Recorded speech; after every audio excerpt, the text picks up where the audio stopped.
Hi friends, आज की short analysis में हम डिस्कस करेंगे श्रीराम फाइनेंस स्टॉक के ऊपर। दोस्तों ये स्टॉक अगर आप देखो तो सितंबर 2024 से करेक्शन के अंदर चल रहा है। ओवरऑल अगर आप देखो तो ये स्टॉक ने 3 महीने पूरे करेक्शन में बिता दिए और करेक्शन में भी दोस्तों स्टॉक ने दोनों तरह का करेक्शन दिया, प्राइस वाइज टाइम वाइज दोनों।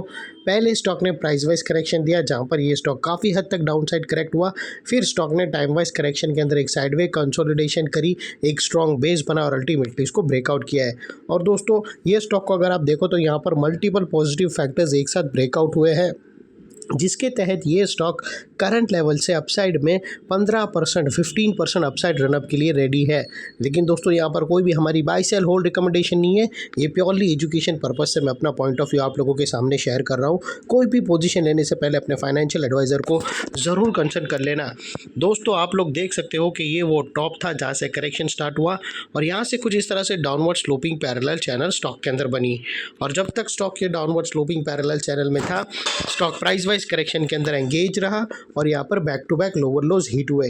दोस्तों अगर आप देखो तो फर्स्ट लोअर लोज यहाँ हिट हुआ, सेकंड लोअर लोज यहाँ पर ट्रिगर हुआ, थर्ड यहाँ पर, फोर्थ यहाँ पर और लास्ट लोअर लोज दोस्तों यहाँ पर हिट हुआ। और जैसे ही दोस्तों ये downward sloping parallel channel upside में ब्रेकआउट हुई, इसने मल्टीपल हायर हाइज को ब्रेक करके उसके अबाउ सस्टेन क्लोजिंग देकर कंफर्म कर दिया करेक्शन कंप्लीटेड। यहाँ पर हमें दो मेजर पॉजिटिव सिग्नल मिले फ्रेंड्स। पहले तो इसने डाउनवर्ड स्लोपिंग पैरेलल चैनल को अपसाइड में ब्रेक किया, जिसकी वजह से जो स्ट्रेट डाउनसाइड फॉल आ रहा था प्राइस वाइज करेक्शन का, अल्टीमेटली वहाँ पर ब्रेक लग गई। सेकेंडली इसके अंदर जो back to back lower lows hit हो रहे थे वो स्टॉप होकर उसके अगेंस्ट में first time higher highs register हुआ क्लोजिंग बेसिस पे, जो हमें कंफर्म करता है कि स्टॉक के अंदर बॉटम लग गई है, करेक्शन कंप्लीटेड और ट्रेंड इसका चेंज हो चुका है। करेक्शन का ट्रेंड बाय साइड की तरफ शिफ्ट हो चुका है। अनलेस एंड अनटिल यहाँ पर कोई नया लोअर लोज ना मिले या पुराने लोअर लोज के नीचे क्लोजिंग ना मिले, तब तक हम यही मानकर चलेंगे कि यहाँ पर बॉटम लग गई है और करेक्शन कंप्लीटेड। और दोस्तों बात कर लेते हैं यहाँ पर डाइवर्शन का। तो फ्रेंड्स अगर आप MACD डालकर चेक करो तो आपको यहाँ पर डाइवर्शन क्लियरली विटनेस होगा। प्राइस एक्शन के जो लोअर लो स्विंग अगर आप देखो तो वो डाउन साइड की तरफ टिल्ट हुए हैं और वही दोस्तों अगर आप MACD के ऑसिलेशन देखो तो वो अपसाइड में टिल्ट होकर यहाँ से हमें ब्रेकआउट मिला है, जो एक अपसाइड मोमेंटम पंप करेगा स्टॉक के अंदर। और अल्टीमेटली दोस्तों बात कर लेते हैं यहाँ पर चार्ट पैटर्न की। तो फ्रेंड्स अगर आप देखो तो यहाँ पर हमें एक ज़बरदस्त cup and handle pattern breakout होता हुआ क्लियरली विटनेस होता है। और दोस्तों वो कप एंड हैंडल पैटर्न जो ब्रेकआउट हुआ है उसके अंदर फ्रेंड्स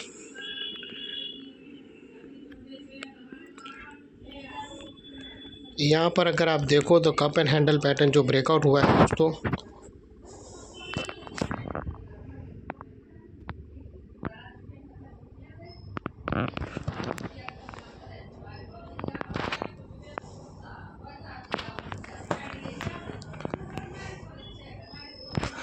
दोस्तों, ये जो cup and handle pattern breakout हुई है यहाँ पर एग्जैक्टली दोस्तों हैंडल के अबाव एक रेजिस्टेंस बैठा है, एक बहुत बड़ी सप्लाई लाइन बैठी है। तो यहाँ पर फिलहाल हम एक डबल नेकलाइन वाली स्ट्रेटेजी लेकर चलेंगे और पिछले ऐसे दोस्तों बहुत सारे पैटर्न हैं जहाँ पर हम दोस्तों डबल, एक्चुअली सबसे पहले आप लोगों को क्लियर कर दूँ कि डबल नेकलाइन पैटर्न हम तभी यूज़ करते हैं जब हमें एक चीज़ का अंदाज़ा होता है कि यहाँ पर एक फॉल्स ब्रेकआउट में हम ट्रैप में फंस सकते हैं। तो और ऐसे हर पैटर्न में नहीं होता है, कोई पैटर्न के अंदर होता है जहाँ पर एक पैटर्न ब्रेकआउट के बाद इमीडिएट अगर कोई सेलिंग प्रेशर बैठा है तो वहाँ पर पॉसिबिलिटी रहती है कि पैटर्न फेल हो जावे और वो फेल नेकलाइन की वजह से फेल पैटर्न की वजह से हम उसके ट्रैप में ना आ जावे। उसको सेफगार्ड करने के लिए, फॉल्स ब्रेकआउट को सेफगार्ड करने के लिए हम डबल नेकलाइन वाली स्ट्रेटेजी लेकर चलते हैं। तो यहाँ पर दोस्तों हमारी जो एक्चुअल नेकलाइन है वो 3250 है, लेकिन अब हम लेकर चलेंगे 3343, यानी हमारा जो ये जो सेकंड ऊपर की नेकलाइन है उसका वेट करना है ब्रेकआउट का। ऑलरेडी स्ट्रक्चर बन चुका है, यहाँ पर ब्रेकआउट ऑलरेडी मिल चुका है, लेकिन हम एक और नेकलाइन का वेट करेंगे ब्रेकआउट का अबाउ, फिर उसके बाद दोस्तों हम पोजीशन लेंगे, क्योंकि अगर यहाँ पर लेंगे आप पोजीशन तो ट्रैप हो सकते हो। और जैसे ये दोनों नेकलाइन के ऊपर अगर हमें सक्सेसफुली क्लोजिंग मिल गई, ये जो सेकंड नेकलाइन के ऊपर क्लोजिंग मिल गई जो तकरीबन 3343 है, उसके ऊपर जैसे क्लोजिंग मिलेंगी तो फिर ये cup and handle pattern active है, ट्रेडेबल है और फिर दोस्तों अपसाइड में स्टॉक 15% तक रनअप दे सकता है। और वो लिहाज से दोस्तों स्टॉक का जो अगला टारगेट निकल कर आता है वो तकरीबन 3750 का आता है, 3750 का आता है। और उसके बाद बीच में कुछ रेजिस्टेंस है जो ये स्टॉक फेस करेगा, जिसको हम ब्लू में कर देंगे।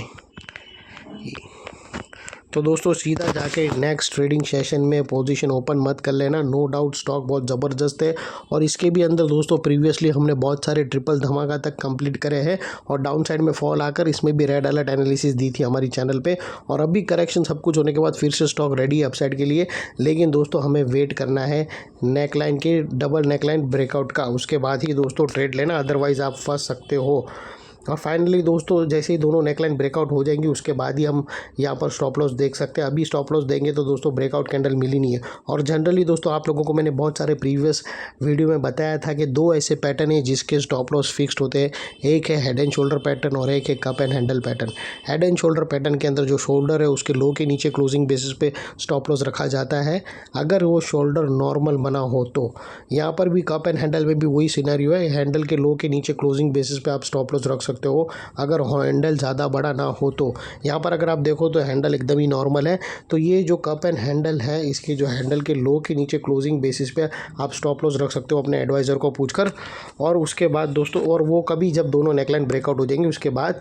और एंड में आप लोगों को ये भी मेक श्योर करना है कि आपका risk to reward ratio at least 1:2 या मिनिमम 1:1.5 रहना चाहिए।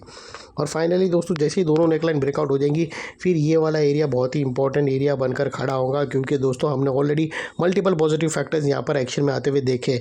यही एरिया पे दोस्तों हमें downward sloping parallel channel upside में ब्रेकआउट होते हुए मिली, लोअर लोज हमें हाई राइज में शिफ्ट होते हुए मिले, पॉजिटिव हिडन डाइवर्शन MACD के थ्रू मिला और यहाँ पर ही दोस्तों एक कप एंड हैंडल पैटर्न भी ब्रेकआउट होते हुए मिली।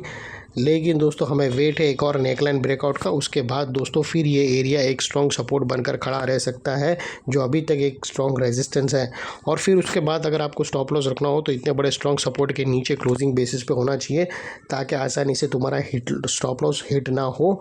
और बाय एनी चांस अगर क्लोजिंग बेसिस पे ट्रिगर भी हो जाता है तो नो इफ़ नो बट सीधा स्टॉप लॉस देकर ट्रेड को वाइंड अप कर देना। ये थी हमारी शॉर्ट एंड स्वीट एनालिसिस। अच्छी लगे तो प्लीज़ चैनल को लाइक शेयर सब्सक्राइब ज़रूर करना। Thank you. जय हिंद।